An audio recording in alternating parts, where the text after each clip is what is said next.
In the windswept heart of Anatolia, where mountains rise like sleeping titans and the rivers speak in ancient tongues, a forgotten empire once stirred beneath the sun.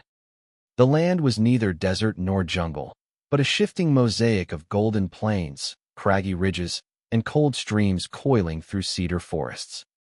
There, under skies that changed like the moods of the gods, the Hittites etched their legacy into clay and bronze, and later, iron. Not in the flamboyant sprawl of marble palaces, nor in the thunder of eternal pyramids, but in fortresses of stone and the silent strength of law. They did not sing to the world like the Egyptians or carve immortality into walls like the Assyrians.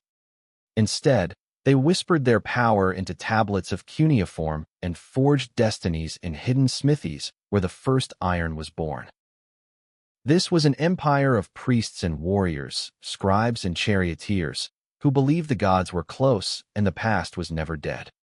Their stories were carved not for spectacle, but for permanence. And yet, they vanished. Not with the roar of conquest, but with the hush of disappearance. Cities abandoned. Scripts left undeciphered. Iron tools buried in soot and ash, waiting centuries to be unearthed by curious hands. It is as if a great silence fell across their world, a silence deeper than defeat, a vanishing that left only questions in its wake. Who were these people, who stood shoulder to shoulder with Egypt at Kadesh, who governed with a codified sense of justice, who dared to tame the metal of stars before most others even dreamed of it? This is the tale of the Hittites, lords of iron, now shadows in the stone. A civilization that rose with fire and law, vanished in smoke and mystery, and left behind an echo that still hums beneath the soil of modern-day Turkey. Their story begins not with conquest, but with the whisper of hooves and the scent of tilled earth, when the first seeds of empire were planted in a landscape that would one day hold a forgotten crown. Before the Hittites raised their citadels or forged blades of iron, they were farmers and wanderers, children of stone and field, living quietly in the rugged hills and river valleys of central Anatolia. The land was not easy. Winters whispered with snow and silence, and summers came dry and golden, ripening the wheat but cracking the earth. In this land of extremes, survival was a ritual, and life was written in the language of seasons. The ancestors of the Hittites arrived as strangers to this place. Around 2000 BCE, a wave of Indo-European speakers migrated into Anatolia, blending with native Hattians, absorbing their words, their rites, their gods. They did not erase the people before them, but like a river joining another, they widened the stream of memory. In the blending of blood and myth, a new culture began to rise.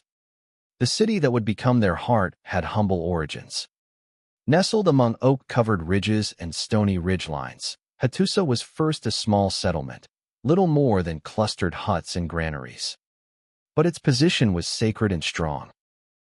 High on a plateau, with steep cliffs guarding its back and fertile valleys sprawling before it, Hattusa watched the world like a hawk on a crag. It would become the capital, the breath and bone of the empire. As the centuries turned, the early kings of Hattusa began building with intent. They shaped the city not just for function, but for symbolism. Roads curved along the ridges, stone walls rose in concentric rings, and temples were aligned with celestial rhythms. There were gates to the city, but not ordinary ones. One bore the lions, eternal guardians with silent mouths and staring eyes. Another bore the king's seal, and still another was carved with sphinxes, creatures of wisdom and warning. These were thresholds of spirit as much as defense. Under the leadership of Labarna, and later Hattusili I, the Hittite realm stretched outward like a rising flame. They marched their chariots across mountain passes and through river valleys, forging alliances or laying waste with equal skill. From the Halys River to the north to the forests of the south, they wove a tapestry of vassal states and tribute cities. Hattusa, once a hilltop village, became the head of a lion, the capital of an empire that would roar. But conquest alone did not define them. Beneath the stone chambers of the great temple, Rituals were conducted in silence and incense. The gods of sky and storm, sun and earth, were fed with grain and blood. The Hittite kings were not gods themselves, but servants of the divine, intercessors rather than incarnations. The world, to them, was a breathing covenant between humans and heaven. In clay tablets pressed with cuneiform, they recorded treaties, omens, royal annals, and the codes of life. Their scribes were meticulous, archiving not only their own decrees but the myths and laws of the peoples they conquered. To write, for the Hittites, was not to boast but to bind. Words were sacred threads in the tapestry of the cosmos. One document stands as a monument to their worldview, the Edict of Telepainu. It told not of glory, but of humility. The king wrote of past betrayals and bloodshed, then declared that royal succession must follow a sacred order to avoid civil strife. In this, the Hittites stood apart. Where others ruled through fear or lineage, the Hittites reached toward law. Order was not a throne, it was a duty. Their homes were of timber and clay, their meals simple, barley bread, lentils, goat's milk, honeyed wine.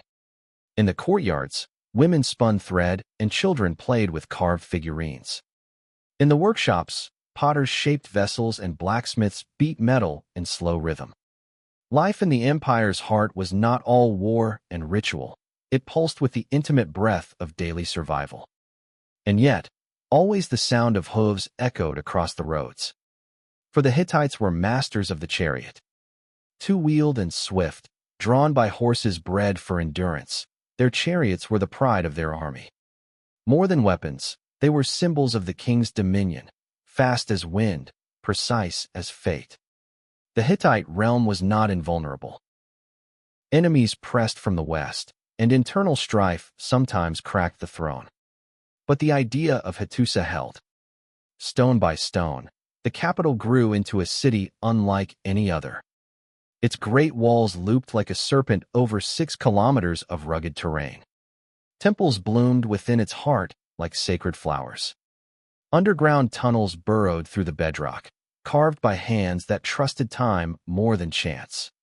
Even the city's destruction, which came once by fire during early instability, could not silence it. Rebuilt, reborn, Hattusa emerged again from ash, a phoenix of stone, rising into permanence. And as the empire solidified, iron began to whisper through the land. Not yet widespread, not yet dominant, but the Hittites knew it. In secret forges, away from prying eyes, their smiths learned to temper this strange new metal. It was difficult, elusive, more stubborn than bronze, but it promised strength, longevity, the future.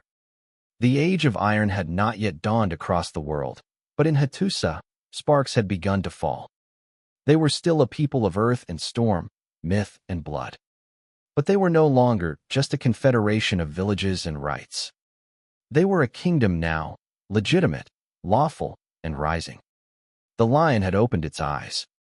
As we turn the next page in the tale, we will follow this lion across the open plains, into the wars of gods and kings, into the great clash that would mark their power and their peril. The winds of Kadesh begin to stir. The world is watching. The Hittites are ready. In the heart of the ancient Levant, where the Orontes River coils through red earth and cypress groves, a confrontation loomed, silent at first, like a gathering storm behind distant hills. This land had seen many armies, many banners, many gods carried on the backs of men. But never before had 2 such mighty empires stood poised in perfect balance, their fates interlocked like blades at the throat of the world.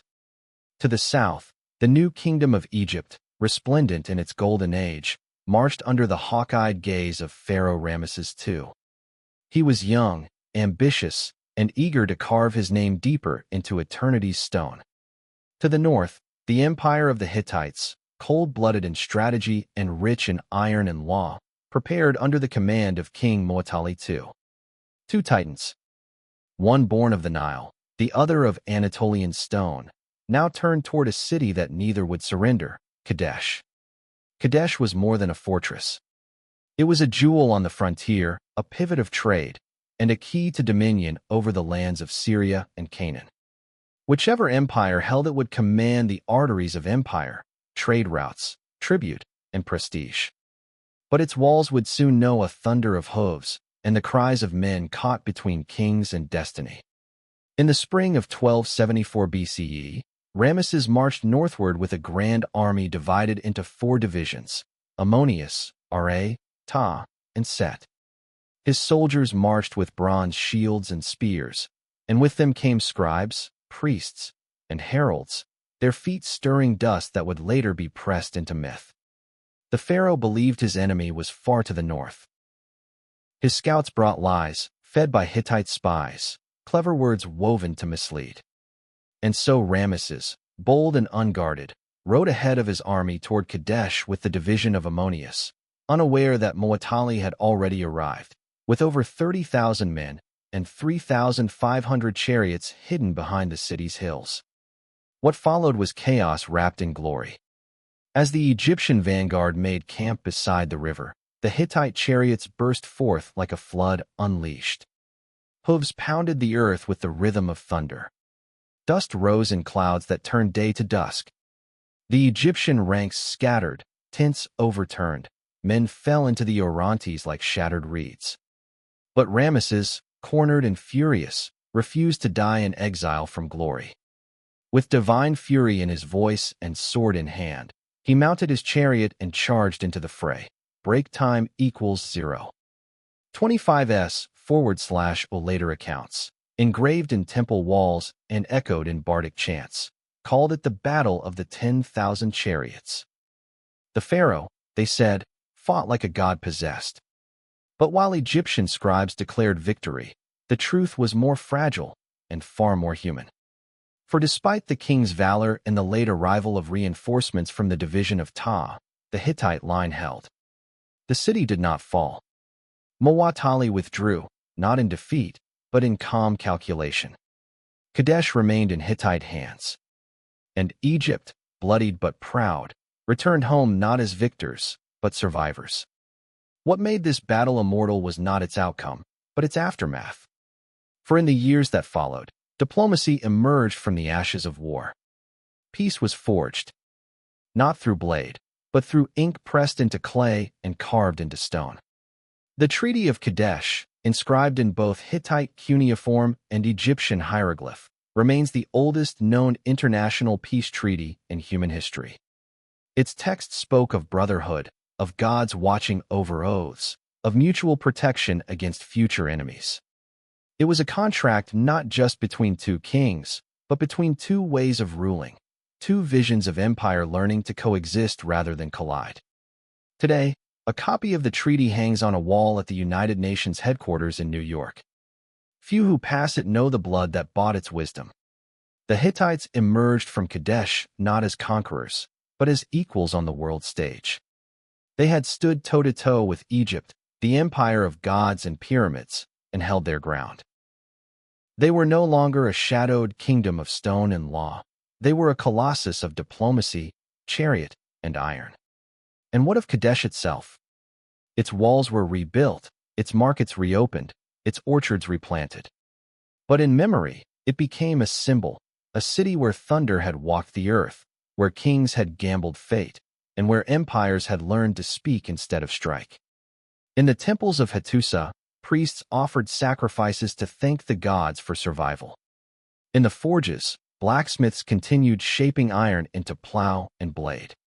And in the royal archives, scribes recorded the battle not with triumph, but with clarity, a record of both pain and prudence. This, too, was power. Not the power to destroy, but to endure. Not the roar of conquest, but the breath that follows it. As the peace held, the Hittite Empire entered its golden age. From Babylon to Ugarit, from Carchemish to Arzawa, their influence pulsed like veins beneath the skin of the ancient world. But like all things built by men, this too would face time's erosion. For now, though, the lion slept beneath its crown of stone.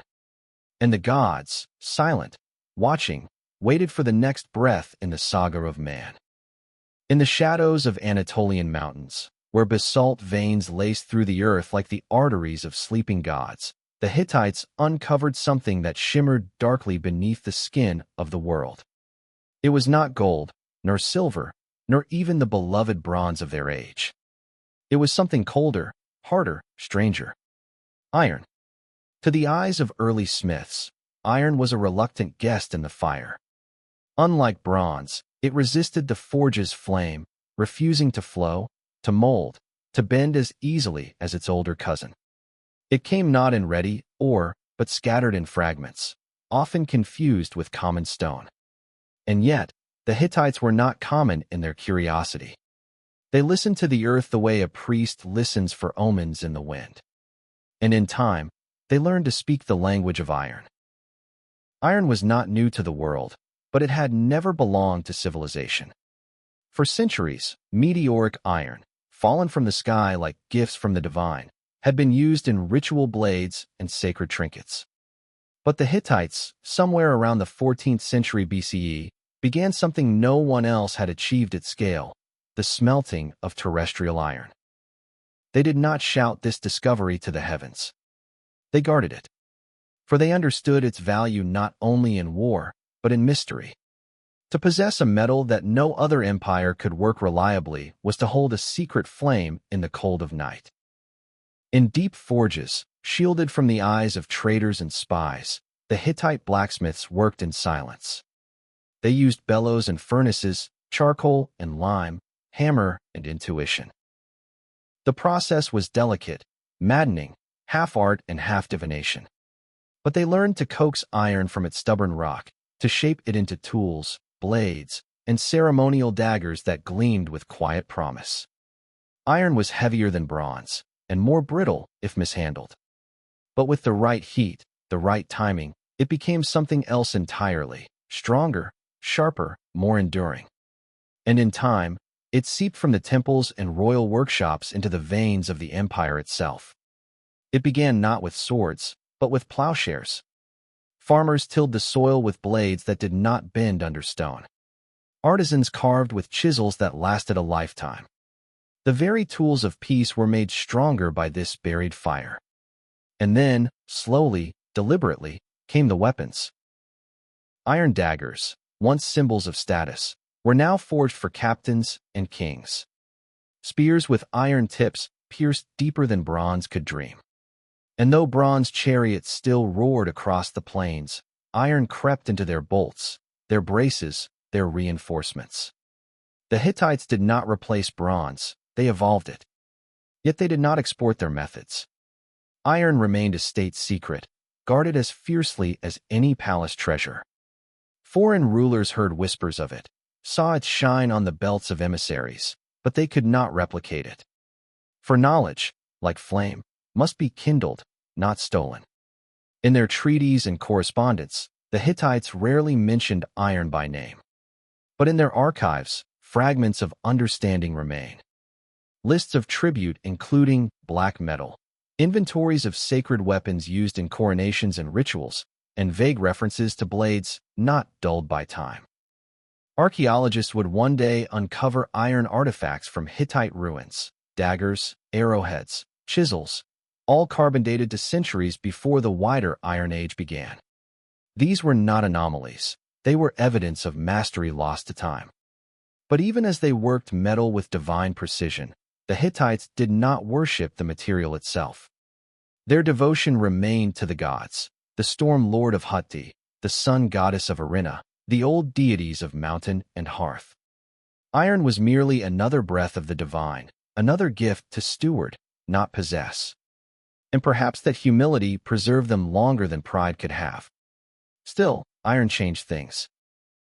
Not just the tools in hand, but the pace of empire. Trade flowed faster, roads stretched longer, fortifications grew thicker. Cities that once bowed to Hattusa with bronze now feared what was hidden in its forges. And with change came shadows. Rumors swirled across Canaan, across the Aegean, even into the streets of Babylon. Who were these lords of iron, who worked metal no others could tame? What secret had the Hittites bound in their clay tablets and smithing chambers? The secret, as always, was patience.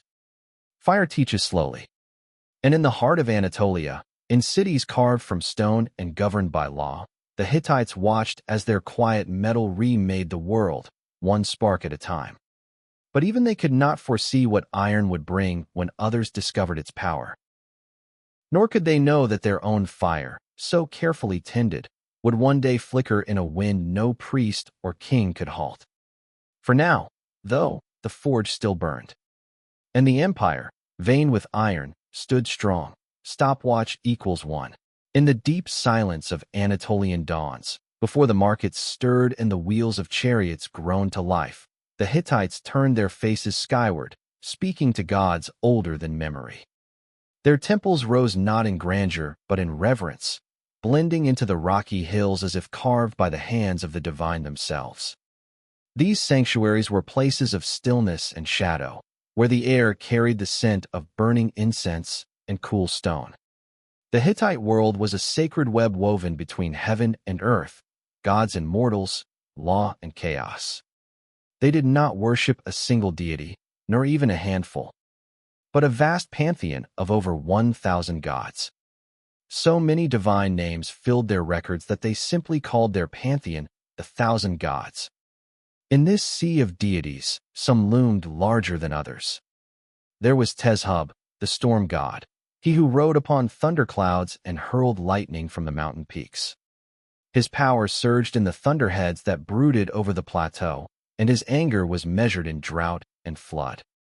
There was Irina, the radiant sun goddess, mother of kings and order, who watched from the heights of the heavens and received the daily offerings of incense and bread. And beside them stood Hanana, the great mother goddess, ancient and wise, and Kamarbi, the earth god whose tales echoed of rebellion and birth and pain. These deities were not distant abstractions, but intimate presences, guardians and judges of every harvest, battle, birth, and death. In the temples of Hattusa, Yazilikiah, and beyond, priests in white robes chanted in forgotten tongues, their voices echoing among carved reliefs of marching gods. In Yazilikiah especially, a sacred rock sanctuary outside the royal city, gods were not imagined but etched into the cliffs. There, divine processions were frozen in stone, male gods in horned tiaras, female goddesses in flowing robes, storm gods with clenched fists, and sun gods radiating calm. This was not religion as domination or fear. It was religion as balance, a contract between humans and the heavens. When the Hittites made oaths, between kings, between generals, between nations, they invoked the gods as witnesses and expected divine punishment if they betrayed their word. In their eyes, the cosmos itself was a kind of covenant. Just as gods govern the skies, so too did laws govern the earth. The Hittites built a legal code that was clear, firm, and yet surprisingly humane for its time. Their laws carved boundaries not only between right and wrong, but between vengeance and justice. In the stone tablets of Hattusa, one finds legal texts that reflect a deep moral sensibility. Adultery was punished. Theft was penalized. But there was also mercy. Unlike many neighboring civilizations, the Hittites often replaced the death penalty with fines. Slaves had rights. Women had standing in court. Animals were protected by decree. The Hittite king, while mighty in war and diplomacy, was not above the sacred order. He was the earthly representative of the storm god, yes, but also bound by divine law. When he sat upon the throne, he sat not just as a ruler, but as a priest-king. He performed rituals. He made offerings. He invoked the gods not only for victory, but for harmony.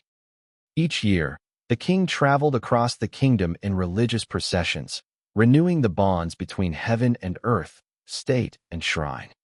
These processions were more than pageantry.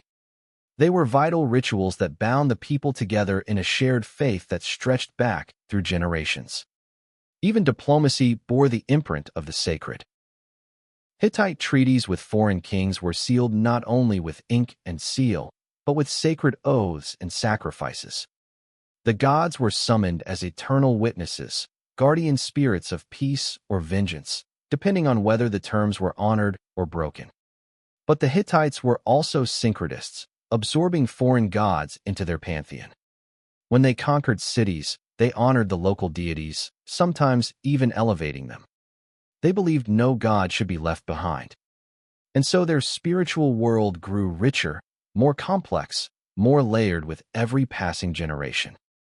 They wrote myths not merely to entertain, but to explain the rhythms of life.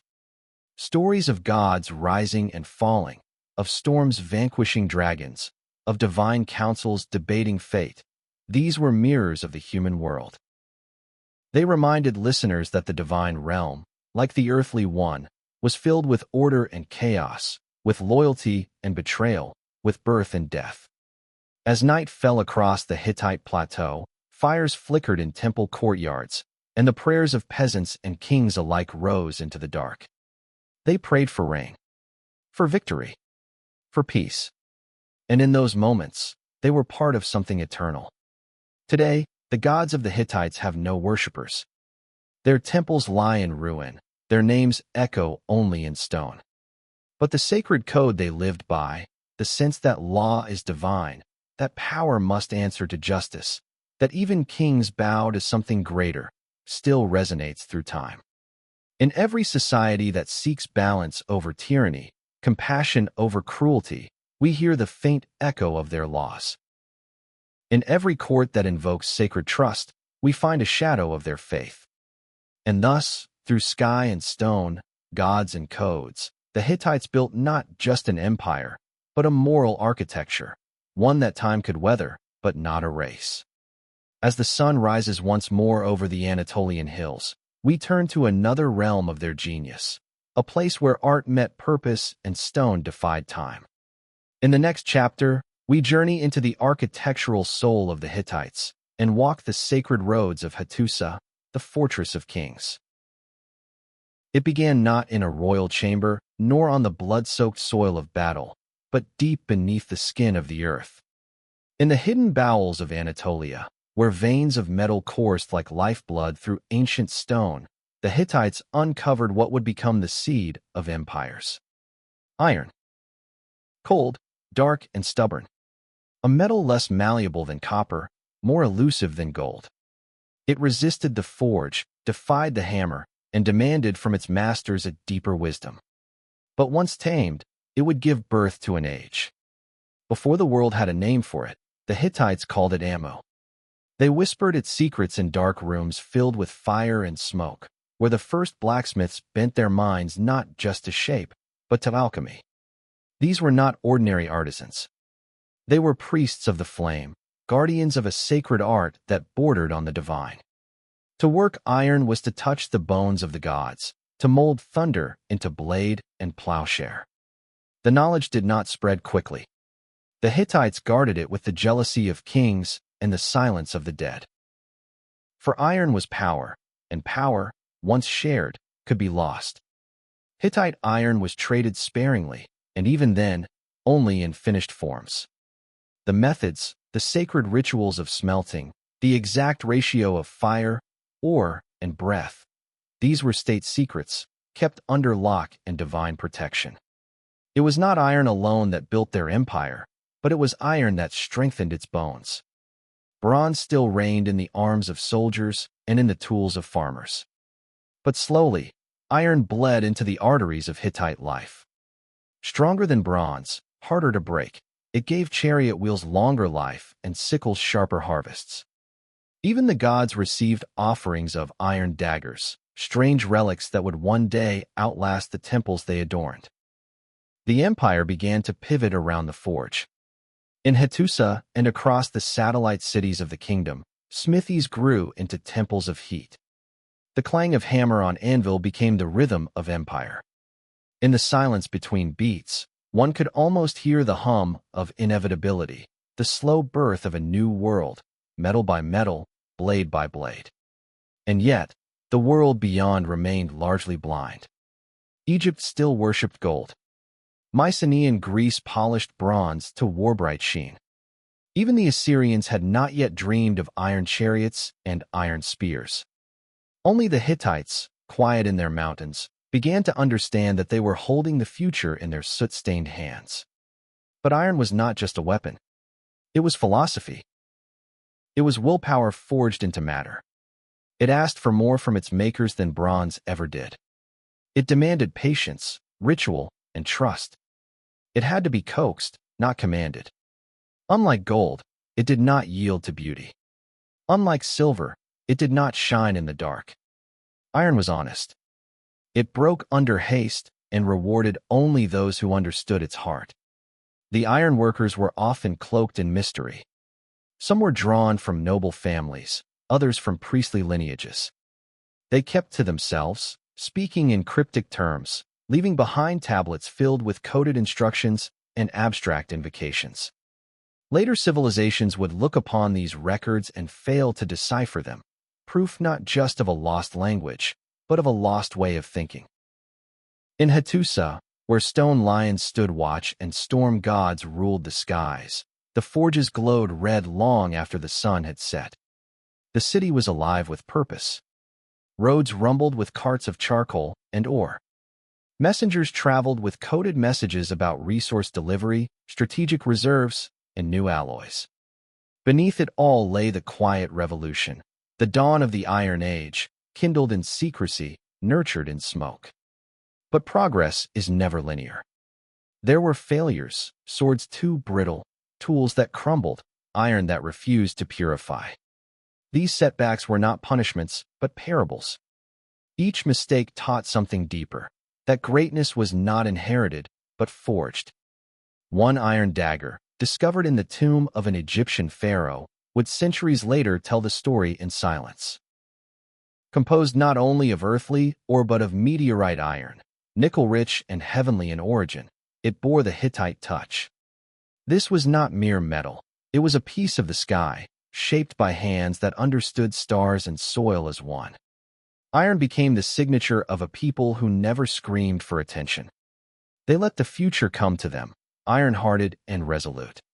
And when it arrived, centuries later, bearing empires more vast and loud, it would walk paths first carved by the Hittite forge.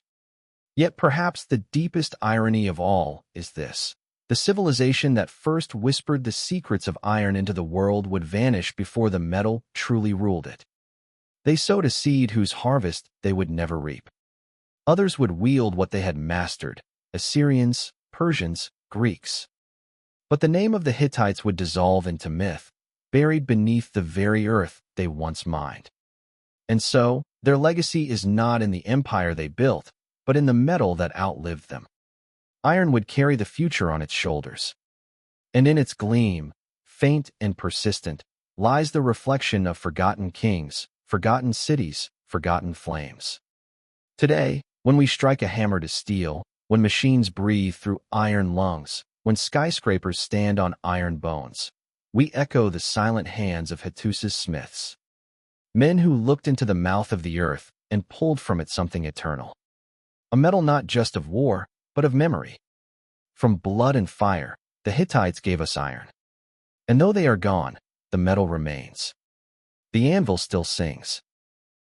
In the heart of Hittite lands, where the ground was streaked with mineral veins like the hidden sinews of the earth, a silent revolution glowed beneath the hearths of smiths and the blackened mouths of furnaces. The Hittites did not merely rule with chariots and treaties. They commanded a secret older than empire and more enduring than bronze. They were the first known civilization to master the forging of iron, and with it, they altered the fate of history. Not with noise or fanfare, but with fire and patience. The lands of Anatolia were rich in iron ore, though to the naked eye, these rocks seemed like little more than stubborn, rust-colored stone. Bronze had ruled the world for centuries, a mixture of copper and tin, soft enough to yield to a craftsman's hands, strong enough for spear and sickle. But tin was scarce and far-flung, scattered in mines at the edges of the known world. The Hittites knew this weakness, and in the deep hills of their domain, they found another path. In the still dark of the smithy, flames curled like dragons around the crucibles. Bellows wheezed, fanning heat beyond imagination. And inside the crucibles, iron ore began to yield, not easily, not all at once, but slowly, grudgingly. Unlike copper, iron did not melt obediently. It bloomed in a sponge-like mass, a bloom that had to be hammered, reheated, hammered again, until its impurities wept out as sparks. It was a sacred violence, this dance between man and metal. The Hittite smiths were not mere craftsmen. They were priests of flame, guardians of a gift bestowed by the gods or stolen from the underworld. In later texts, the secret of iron is said to have been so valuable that it was treated as state property. Kings guarded it jealously. Iron was not to be traded freely nor given to foreign hands. In this quiet monopoly, the Hittites held power not only in their chariots, but in the very tools that built and fed their world. The advantages of iron were not immediate, and in its earliest uses, iron was often less refined than bronze. But it was plentiful, accessible. The bedrock itself yielded its secrets to those who listened. Where other empires strained to secure tin through distant trade routes, the Hittites turned inward, extracting strength from the bones of their own soil. Imagine a field before dawn, dew heavy on stalks of barley. A farmer, weathered by seasons, lifts his iron sickle, rough, dark, heavier than bronze, but unyielding. It slices through the stalks with relentless precision. In the villages, blacksmiths worked not only for kings but for the people, tools, nails, hinges, plows. Civilization, once gilded with bronze, began to hum with the dark, practical promise of iron. Still, this knowledge was sacred. Clay tablets from Hattusa mention the metallurgy of iron only in hushed terms. Unlike the pomp of military campaigns or the rituals of gods, iron-making was kept in the shadows, embedded deep in bureaucratic silence. Secrecy was a shield. For knowledge of iron was knowledge of war. The Hittite charioteers, already feared across the Near East, now bore weapons of unmatched endurance. Their swords bit deeper. Their arrowheads pierced armor. Against bronze-clad foes, they were not merely equals, they were reapers. At Kadesh and beyond, iron may have tipped the scale, even if subtly, even if unspoken. As the Hittite Empire matured, its ironwork became legend. Neighboring kingdoms, still bound to the brittle alliance of copper and tin, looked to Anatolia with envy. Assyria, Babylon, Egypt, all eyes turned north. They could not steal what was hidden in technique, in ritual, in the muscle memory of generations. And yet, in time, as the Hittite Empire fractured and faded, its blacksmiths fled or were captured, and with them, the knowledge spread like wildfire. Break time equals 0. 25s /. The Iron Age did not begin with a single spark, but with many, fanned by conquest, memory, migration. But the first flames, it seems, were Hittite. We often think of revolutions as loud, the crash of walls, the chant of mobs, the trumpet of declaration. But the Iron Revolution was quiet. It began in the rhythm of hammers, the hiss of quenched metal, the low hum of heat against stone. It was a transformation not only of tools and weapons, but of thought. A shift in how man saw his world, not as something to adorn, but to endure. Not merely to harvest, but to master. The Hittites, in forging iron, also forged the future. They gave rise to an age where the durability of metal mirrored the durability of will. And though their cities crumbled and their names faded, the metal they once guarded now forms the spine of modernity. In every beam of steel, in every plow, in every sword once drawn across time's throat, there is a whisper of Hattusa. Their fires are long cold. Their temples are stone husks. But the world that came after still bears the fingerprints of those ancient hands who dared to tame the stars within the earth. As the Hittites expanded their reach and deepened their knowledge, iron became not just a tool of survival, but of civilization itself. Yet even iron could not save them from what lay ahead. For in the shadows of strength, decline had begun to fester. Internal struggles, foreign pressures, and the ticking drumbeat of time would all conspire to unravel the iron thread. In the next chapter, we follow the empire as it approaches its zenith, grandeur tempered by cracks unseen. The stage is set for the twilight of the Hittites. But first, the cities must shine. The palaces must echo. And the world must watch an empire burn bright, just before it burns away. Beneath the scorched hills of Anatolia, where the wind carried the scent of pine and char, the Hittites worked in silence. Not in palaces or temples, but in deep forges built into the hillsides, sanctuaries of heat and shadow. Here, fire was God and metal was prophecy. Long before iron became the foundation of empires, the Hittites had mastered its voice. To most ancient kingdoms, iron was a strange, brittle material, difficult to shape, prone to cracking. Bronze was easier, more obedient, more noble. But the Hittites listened deeper. In the roar of the bellows and the hiss of water on metal, they heard the whisper of strength. Iron, in its raw form, was born not just of earth but of stars. Meteoric iron had long fascinated early peoples, fallen from the sky like pieces of divine wrath. But the Hittites went further.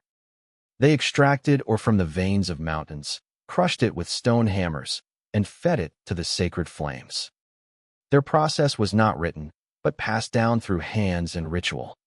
Smelting required charcoal, not wood, and air, blown by goatskin bellows, rhythmically pushed by craftsmen who swayed like dancers before a shrine.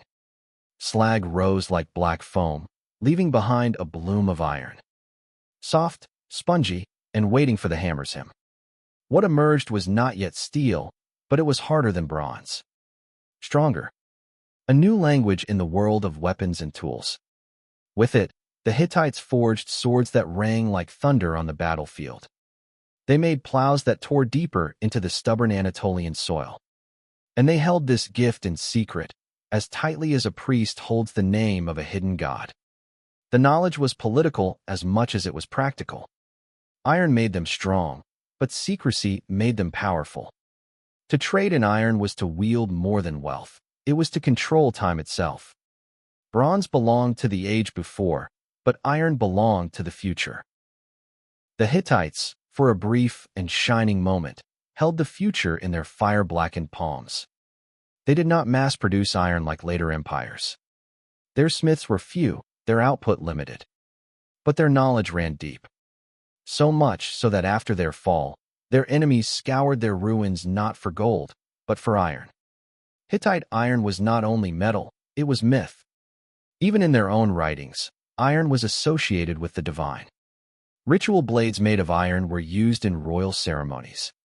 Treaties were sealed with iron daggers. In their sacred laws, to steal a blacksmith's tools was to incur divine wrath. And yet, they never spread this knowledge. Even as they dealt in war and diplomacy, they guarded the fire. Iron, like their gods, was to remain veiled. Centuries later, when the world had forgotten the name of Hattusa, iron would become common. Empires would rise and fall on its edge. But the first hands to truly master it, those belonged to the Hittites. A people who saw the future not in prophecy, but in sparks. Today, their forges are cold. Their secrets scattered beneath layers of ash and loam. But in every blade that resists the bend, in every beam that carries the weight of a city, their legacy endures. For history is not always written in ink. Sometimes it is forged. In the whispering dawns of Anatolia, when frost still clung to the thatched roofs of hillside forges, a new fire began to awaken beneath the stone ridges of the Hittite realm. It was a quiet revolution, one not heralded by conquest or royal decree, but by the hiss of metal plunged into water and the silent alchemy of flame and ore. From the hands of Hittite blacksmiths came a secret that would not only shape blades, plows, and power, but history itself. Before iron, bronze ruled the earth. It gleamed with golden pride in the sunlight, soft enough to mold, yet strong enough to kill. Kingdoms had risen and fallen by its edge. But bronze depended on tin, a metal rare and often distant from copper mines. It was a fragile web of trade, and when those webs tangled or snapped, so too did the stability of empires.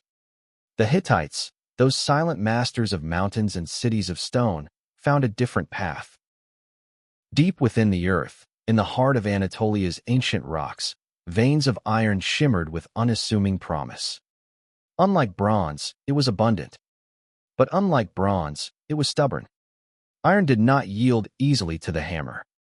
It required greater heat, greater patience, greater knowledge. In smoky huts and sacred workshops, Hittite metallurgists toiled in near secrecy. Their fires burned hotter, their bellows stronger. With charcoal, limestone, and the intuition of generations, they learned the rituals of smelting, the careful removal of impurities, the forging of blades that did not dull, and tools that did not break. These early iron objects were not yet as strong as what would later be born in blacksmith shops centuries afterward, but they were tougher than bronze and far more durable. Iron became more than utility. It became divine. In Hittite cosmology, blacksmiths were not mere laborers, but figures of reverence. The forge itself was sacred, a threshold between the human and the elemental, a place where Earth's bones could be reshaped by will and wisdom. Myths told of gods crafting tools for mankind and heroes bearing iron-tipped weapons in battles between order and chaos. These tools and weapons were not shared freely. The Hittites guarded their mastery of iron like a jealous flame. Iron was a state secret, more precious than gold. It was not traded to foreign powers, not exported beyond the empire's grasp. And so the Hittite sword began to cut through the world unseen, whispered of but never quite seen by the eyes of enemy kings. Clay tablets speak little of iron directly. Its shadow passed through myth, metaphor, and ritual, but archaeology whispers what writing does not. Burial sites in central Anatolia, dated to the height of Hittite power, contain small objects, daggers, pins, ceremonial blades made not of bronze but of iron, sometimes alloyed with a trace of nickel. Some of these may have come from meteoric sources, sky iron. They were called, sent, perhaps, as gifts from the heavens. This new metal subtly shifted the balance of society. Farmers, once dependent on brittle bronze tools, found longer-lasting blades for plowing the stubborn Anatolian soil. Warriors held swords that bent less and bit harder. The economy, though still shaped by agriculture and tribute, slowly bent toward those who controlled iron's fire. The blacksmith's forge became the hidden heart of the empire. The dawn of the Iron Age did not arrive in a single sunrise. It crept forward in coals and hammer strikes, in whispered knowledge passed from master to apprentice. And though others would later claim the glory, the Assyrians, the Greeks, the empires yet to rise, the Hittites had already walked its path. But every secret contains within it a seed of danger. Knowledge can empower, but it can also unravel. By monopolizing iron, the Hittites gave themselves advantage, but also isolation. When their cities burned in the chaos of the late Bronze Age collapse, much of that knowledge went with them. It would take centuries for other cultures to rediscover what had once glowed so brightly in the Hittite heartlands. Still, the legacy remained, silent and buried. In later excavations, archaeologists uncovered fragments of iron in layers older than they expected, tools and ornaments that should not have existed yet. The timeline of metal's evolution bent, reshaped by the soot of long-dead forges. And perhaps, more than the iron itself, it was this spirit, the willingness to transform Earth into possibility, that defined the Hittites. They were not merely warriors or kings. They were alchemists of civilization, reworking the very elements beneath their feet. We look back now, across millennia, and see not only swords and spades, but questions still glowing faintly in the ashes. Who were these silent masters? What secrets did they bury with them, never again spoken? In a world that still turns on iron. In the buildings we raise, the cars we drive, the machines that hum all around us, we walk daily through echoes of their fire. From this quiet crucible, a new age was born, not just in metal, but in spirit. And as the embers fade and the mountain winds blow soft across the forges of forgotten kings, we follow the trail deeper still, into the ruins of their capital and into the silence that followed their fall. The palace corridors of Hattusa did not echo solely with the footsteps of kings. In those torchlit hallways of stone and cedar, beneath the painted beams and lion-carved lintels, moved another force, quiet, deliberate, and crowned not with sword but with wisdom. The Hittite queen, the Tawananna, was no mere consort. She bore the seal of state, ruled as regent in times of absence, and was initiated into priesthood, standing at the intersection of politics and the divine. In an age when kingdoms rose and fell by chariot and bronze, the Hittite Empire carved a place for women in its very foundation. Not in hidden chambers or veiled quarters, but in official tablets, court decrees, and temples of storm and sun. The queen's name could accompany treaties. Her seal, round as the sun and inscribed with divine legitimacy, could sanctify laws. And her voice, though rarely loud, could resonate through stone halls like wind through pine. The title of Tawananna was not fleeting. Once crowned, the queen retained her sacred status even after her husband's death. This created periods of dual queenship, conflict between the reigning queen and the wife of the new king. These tensions were more than domestic. They were political storms, swirling within the heart of the empire. In the Hittite mind, the divine could not be divided lightly. And so too women, each with sacred claim, could unsettle the throne like fault lines beneath a city of stone. The best-known Tawananna, Pujahipa, began her life not in a palace, but as a priestess in the city of Kamani, daughter of a priest of the goddess Ishtar. She was wise, devout, and steeped in the rituals of her goddess, who ruled not only over love and war, but over fate itself. When King Hattusili III met her, it was not simply a union of man and woman. It was the merging of royal ambition and sacred authority. Together, they ruled a revitalized empire. After the tumult of coups and shifting allegiances, their reign brought balance. Pujahipa became not just queen, but co-sovereign. Her correspondence with foreign rulers, particularly Ramses II of Egypt, was direct, eloquent, and confident. She signed treaties in her own name. She judged legal cases. She conducted international diplomacy with the assurance of a ruler fully aware of her stature. One preserved letter to Ramses II reads not as a supplication but a statement of parity. It opens with, "Say to the king of Egypt, my brother, thus speaks Pujahipa, the great queen of Hutti, your sister." There is no bowing, no flattery, only confidence, born of divine right and decades of governance.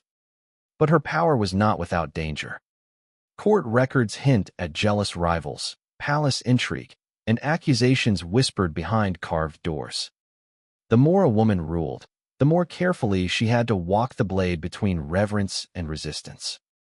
To appear too powerful was to draw fire. But to appear weak was to disappear entirely.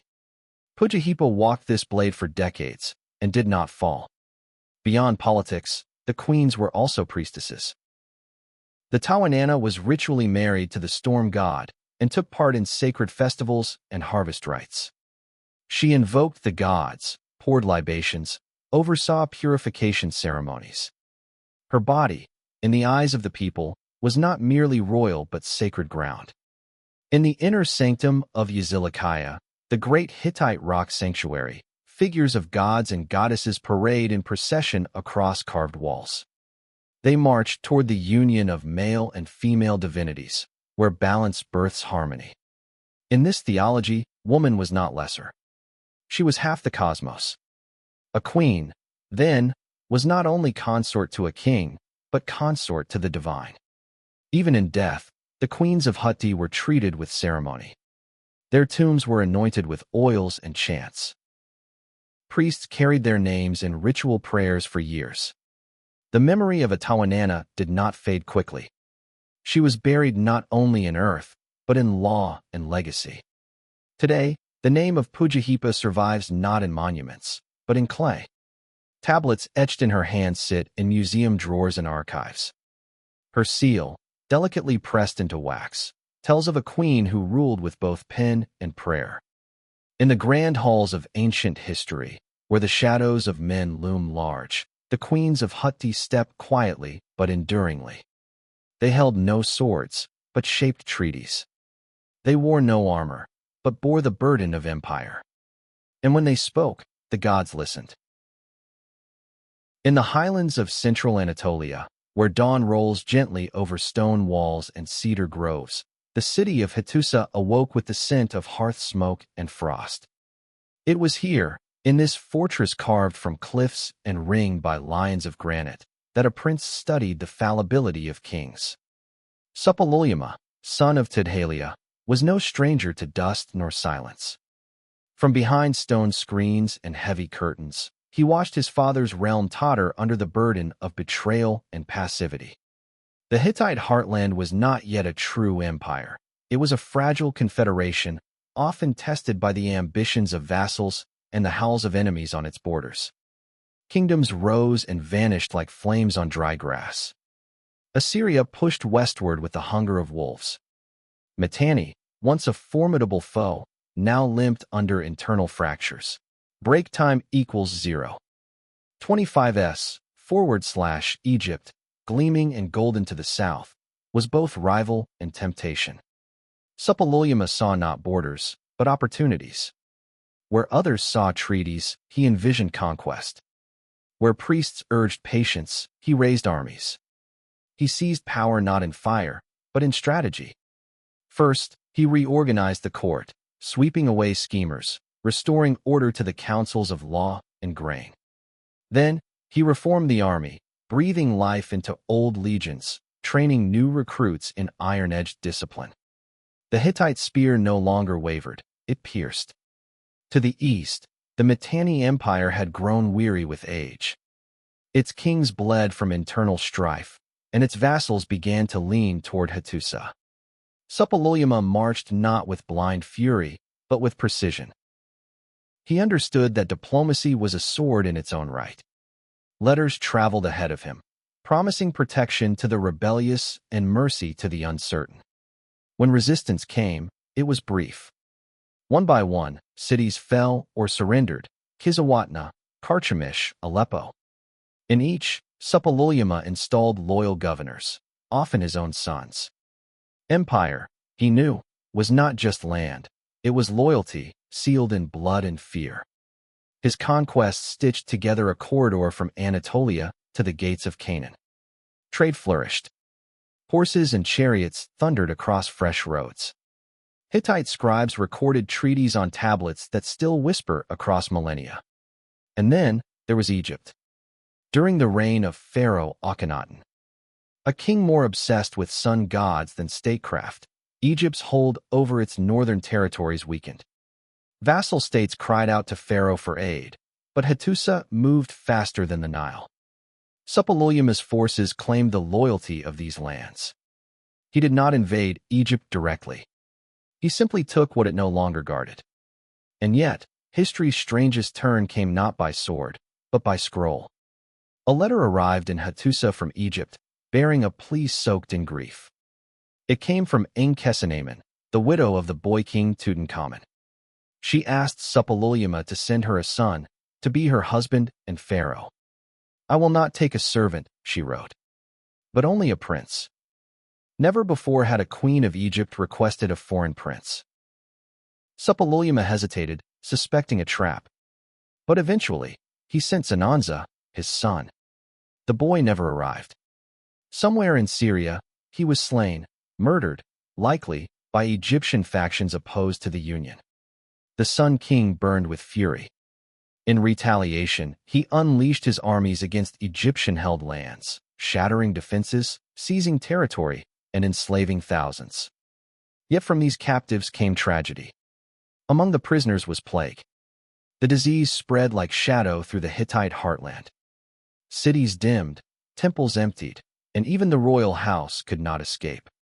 Suppiluliuma, conqueror of empires, fell not to blade or rebellion, but to invisible death. He died, and the empire wept. But his legacy endured. Under Suppiluliuma, the Hittites were no longer a hidden kingdom among hills. They were lords of Western Asia. His treaties echoed across clay. His sons ruled vast provinces. His enemies spoke his name with both hatred and awe. He was not merely a king. He was empire incarnate, iron-willed, far-sighted, and unrelenting. When we trace the rise of empires, we often imagine the thud of armies or the sparkle of gold. But behind every empire is a man who dared to imagine beyond his age. Suppiluliuma saw the brittle bones of the old world and reforged them in iron. Where others built palaces, he built permanence. In the silent vaults beneath Hattusa, amid clay tablets and weathered thrones, his presence lingers, not as myth, but as motion. A force that turned a fragmented land into a sovereign tide. And yet, even the most enduring ambitions must face their next test. For after the Sun King, others would rise, some wise, some weak. The question would soon echo through mountain and market. Could his sons hold what Suppiluliuma had gathered in flame and vision? In the quiet vaults of time, long after the kings turned to dust and empires to silence, the clay endured. Hardened in fire, pressed with stylus and seal, the tablets of the Hittites still whisper their stories. They do not shout, nor sing like the stone reliefs of palaces. But in their careful wedge-shaped strokes, cuneiform etched into mud, they carry the pulse of politics, the breath of empires, and the weight of promises made and broken. These were not idle musings. They were diplomacy inscribed in clay. Every line, every wedge, was a thread in the great loom of power stretching across the ancient Near East. And among these fragile voices, none speak louder than the letters of Suppiluliuma, the Sun King, master of Hutti, whose ink was mud and whose words reached Egypt, Babylon, and Mitanni. He was not merely a warrior king. He was a strategist of alliances and a master of diplomatic theater. In a world before paper, where travel was slow and the sword often spoke too late, the clay tablet became both shield and blade. Letters were dispatched from the archives of Hattusa like arrows, each aimed carefully, often bearing more danger than an army at the gate. One of the most remarkable of these letters was not addressed to an enemy, nor even an ally, but to a rival's widow. The Queen of Egypt, Enkhesenamen, widow of Tutankhamun, sent word across the sands to Hutti in desperation. Her court was fraught with danger. She had no heir and no protection. In a stunning breach of royal tradition, she wrote to Suppiluliuma asking for one of his sons to marry her and become pharaoh. It was an offer that glittered with risk. No Hittite prince had ever worn the white crown of Egypt. Suppiluliuma was intrigued, but wary. He sent emissaries. He sent letters. He played the game slowly, calculating each move as if maneuvering across a board of stone and blood. When finally convinced of the queen's sincerity, he sent his son Zananza southward with an escort. But Egypt, ever steeped in shadowed politics, betrayed the treaty before it was born. Zananza never arrived. The prince was murdered en route. Whether by Horemheb or I, the surviving factions of Egypt, none can say. But to Suppiluliuma, the message was clear. Trust was clay, easily broken, never restored. His response was swift and wrathful. He launched campaigns into Syrian vassal territories under Egyptian influence. Cities burned. Walls crumbled. Refugees fled southward like leaves before a storm. The tablets of this time record not just triumph, but sorrow. Among the captives brought north was a hidden enemy, the plague. It swept through Hattusa like fire through dry fields. No sword could halt it. No offering to the gods could buy mercy. The king himself, great Suppiluliuma, fell to the unseen hand of disease. Thus the tablet became tombstone, a record of empire at its zenith, cut short not by war, but by chance. Yet even in this, the letters endured. They told of treaties with Babylon and Assyria, of intermarriage and insult, of gifts exchanged and grievances aired. Their tone was formal, often grandiloquent, but beneath the surface ran a fierce contest of pride. One could not call another king brother lightly. It was a political elevation. The Hittites were careful in such things. The words chosen, the gifts sent, the rank declared, all were as sharp as iron. In these letters, we glimpse the subtler machinery of empire. Not all battles were fought on plains of dust. Some were waged through silence, delay, or the deliberate misplacing of a courier. Every message was a gesture of dominance or submission. To reply too quickly was eagerness. To reply too late was insult. The game was endless. The stakes absolute. And so the Hittites sat in their capital of stone, sending forth these clay voices like ships on an inland sea. From their archives, known to archaeologists today as the royal libraries of Hattusa, have emerged thousands of tablets. Some detail offerings to the gods. Some are hymns. Some are court proceedings, inheritance records, or catalogs of horses. But the diplomatic letters, those are the veins of empire. Break time equals 0. 25s, / through them, we see how kings moved armies without drawing swords. How empires spoke not just in fire, but in formality. They are fragments of a vanished mind. The handwriting of history, preserved in baked earth. And they remind us that civilization, for all its blood and glory, is also built on the frailest of media, clay, thought, and the illusion of permanence. When we read them now, under museum lights and glass, we read not just words but echoes. Whispers of kings, warnings of war, promises made under stars that no longer shine. And through them, the Hittites live again, not just as warriors, but as diplomats, thinkers, and keepers of a delicate order. Their voices, though buried for millennia, still reach across time. Not in steel. Not in gold. Break time equals 0. 25s, / but in clay. The winds that once carried the banners of the Hittite kings across mountains and deserts began to blow cold and unfamiliar. In the royal citadel of Hattusa, where once the rhythms of diplomacy, ritual, and war struck like clockwork against the stones, silence crept in like a rising tide. What had taken centuries to build, an empire of treaties and tributes, of iron and edicts, began to unravel, not with a sudden roar, but with the soft erosion of certainty. The decline of the Hittite Empire was not marked by a single catastrophe.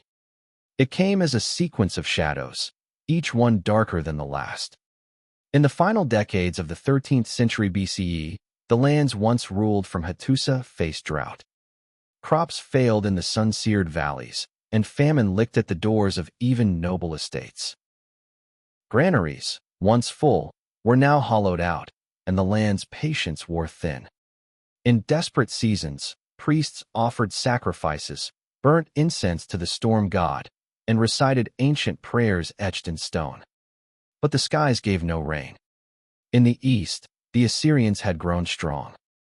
They eyed Hittite holdings like wolves circling a wounded lion. In the west, the Ahiwa, thought by many to be the Mycenaean Greeks, competed for trade and control. Even longtime vassals now questioned the might of their lords.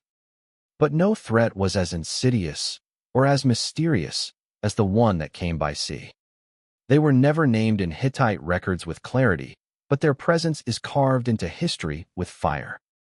The Sea Peoples, warriors of uncertain origin, possibly from the Aegean or Eastern Mediterranean, swept like a storm upon coastal kingdoms.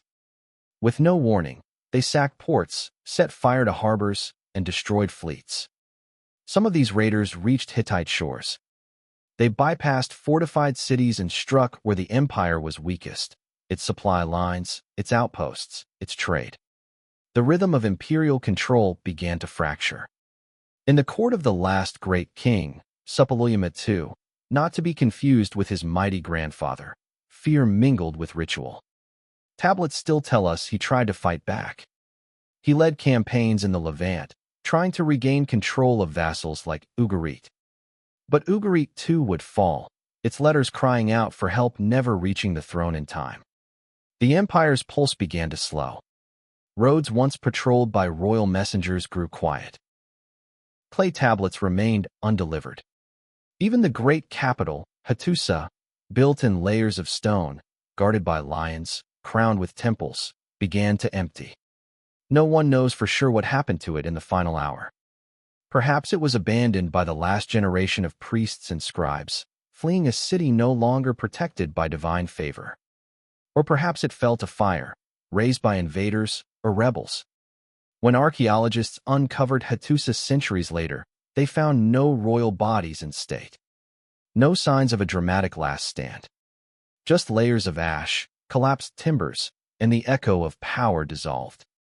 The script known as Hittite cuneiform ceased to be written. Temples fell into ruin. Gods, once invoked in thunder and flame, were forgotten. And so, the Hittites vanished, not in defeat, but in silence. For 3,000 years, no one spoke their name. The Bible would mention the Hittites, but as a faint echo. Historians would doubt they were ever real, suspecting confusion with other tribes. Until the 19th century, when their story rose again from buried stones and broken tablets. Their cities were ruins. Their gods, unremembered. But their legacy, iron tools, carved treaties, sacred laws, and vast archives, had outlived them. The fall of the Hittite Empire was not the end of its story. It was only the beginning of a mystery. A reminder that power, no matter how solid, can vanish like breath on cold stone. That beneath every hill in Anatolia, a buried past waits to speak. That the silence of a dead empire still hums softly beneath the earth. And we, wanderers of history, are always listening. The sun had not yet risen when the mountain air turned brittle with silence. Across the Anatolian plateau, the wind moved like a mourner draped in gray, whispering through abandoned fields, forgotten gates, and temples where once the smoke of sacrifice curled like incense toward the stars. The Hittite Empire, forged in fire and crowned with iron, now stood at the edge of its own vanishing. It did not fall to a single sword, nor did it collapse in a moment of thunder. Instead, it eroded, like limestone under centuries of rain, chipped away not only by enemy blades but by droughts, disease, internal unrest, and a darkness that came not from the heavens, but from within. In the last years of the empire, Hattusa still held its solemn walls, though their cracks grew deeper. The great stone lions at the city gates stared with hollow eyes, unable to ward off what crept from the edges of the known world. The king sat on his throne, yes, but the voice of the gods had grown silent. Drought was among the first omens. Crops failed as the once predictable rains did not come. The rivers, lifeblood of the cities, shrank into cracked beds, their voices turned to whispers. In a kingdom that had once mastered irrigation and agriculture, famine crept through villages like an unseen beast. With hunger came unrest. Border provinces, tired of sending grain to a center that could no longer protect them, rebelled or simply stopped answering. Governors turned into warlords, alliances broke like clay tablets hurled to the ground. The once rigid bureaucracy, so carefully built over centuries, collapsed under the weight of its own fragility. And then came the sea peoples. Like shadows cast by a dying sun, these mysterious invaders moved across the eastern Mediterranean. Their names were not written by their own hand, but by the terrified scribes of the civilizations they destroyed. Egypt called them foreign enemies from the north, a storm without a map. To the Hittites, they were a tide of chaos, washing ashore with fire, bronze, and no god to appease. Coastal cities burned. Trade routes dissolved. The once busy roads of communication became dangerous voids where only silence returned. Without foreign grain, copper, tin, and gold, the empire turned inward, but found little left. Even iron, that once divine gift which had made the Hittites formidable, could not halt what had already begun. Iron swords are still wielded by hands. And hands, without belief or unity, grow weak. The final kings ruled more in name than in substance. Letters from this time grow fewer and more desperate. One tablet speaks of a grain shortage so severe that temples were looted to feed the army. Another pleads for aid from allies who no longer existed. Priests offered more sacrifices, carved deeper into the stone altars. But the gods gave no answers. Statues remained unmoved. The divine silence, once rare, now stretched across generations. One by one, cities fell. Some were abandoned, others burned. Hattusa, crown jewel of the empire, womb of its laws and rituals, was among the last. When it fell, no chronicler recorded the day. The great libraries were looted or left to rot.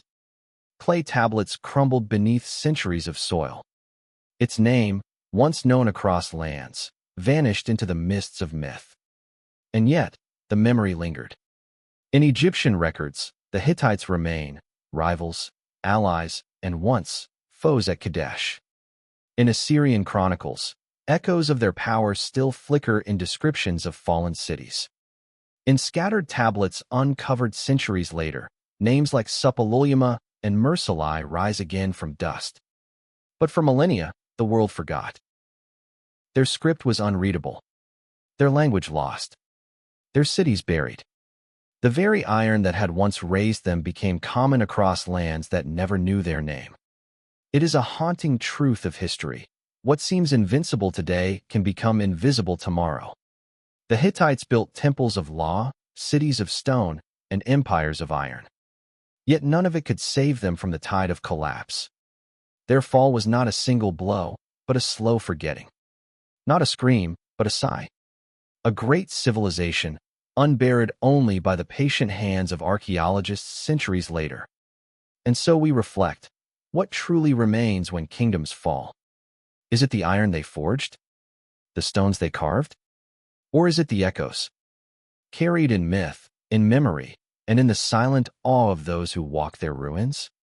The Hittites may have vanished, but their legacy stirs beneath the soil, awaiting the eyes and minds willing to listen. And so, from fire and empire, from iron and silence, the final breath of Hittite glory slips into the pages of time. As we pass through the threshold of their fall, we approach a question that haunts all great civilizations. Can anything truly last? Let us follow now the trails of stone and silence into the world after the empire. The wind that once rustled through the banners of Hattusa fell silent for 3,000 years. The name of the Hittites, once spoken with awe by pharaohs and feared across mountains and plains, was swallowed by time, forgotten even by those who lived above their buried temples.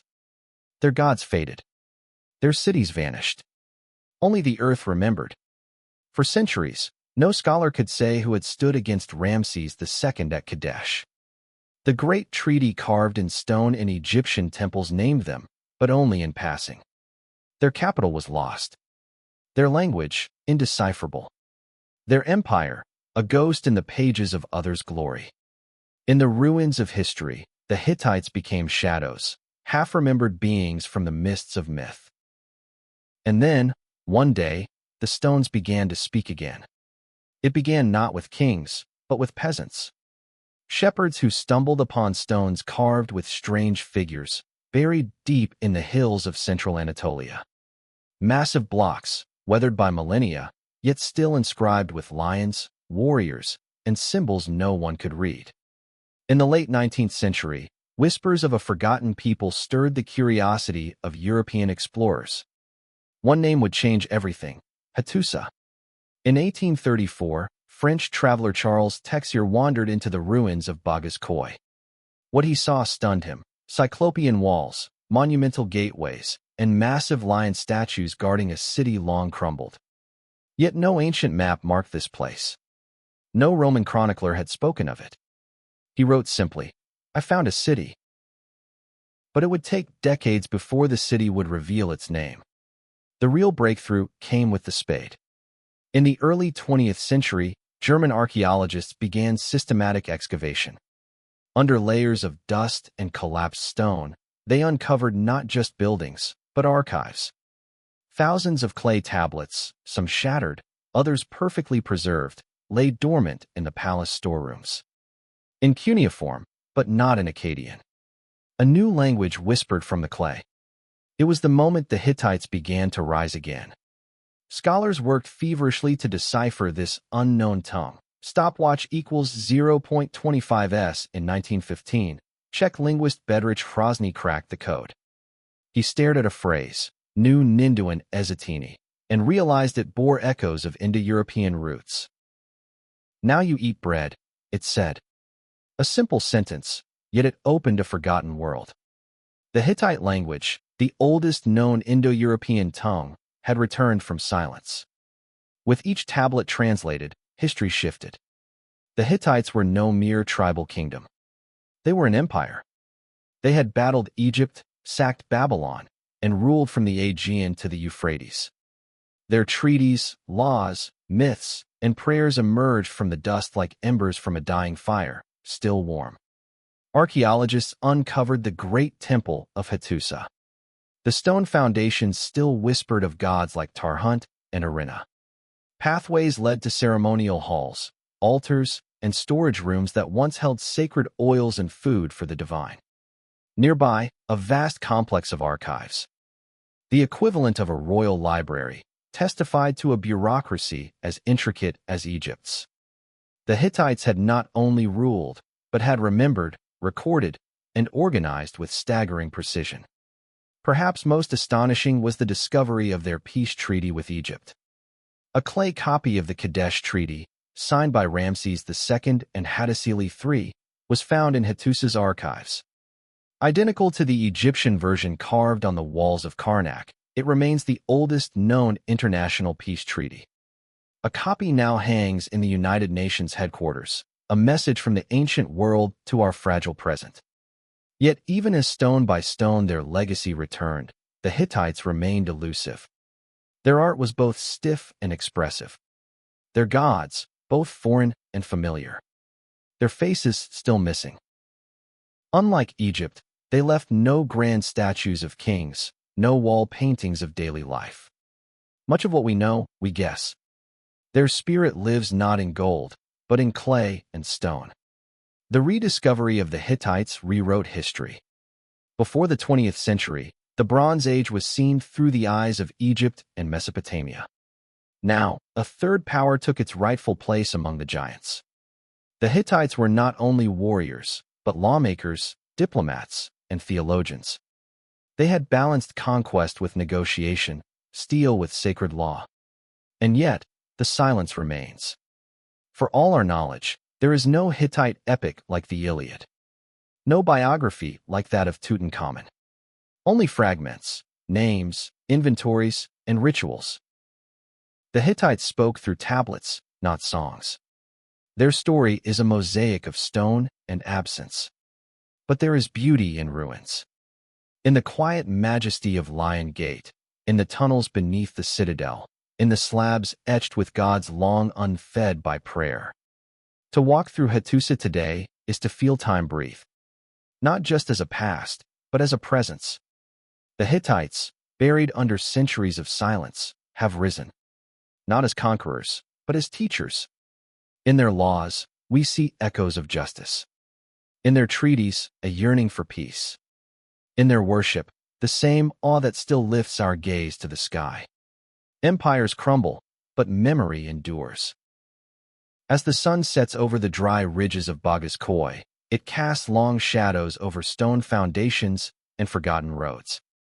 Each shadow a trace. Each breeze a voice. The Hittites are no longer lost. They are remembered.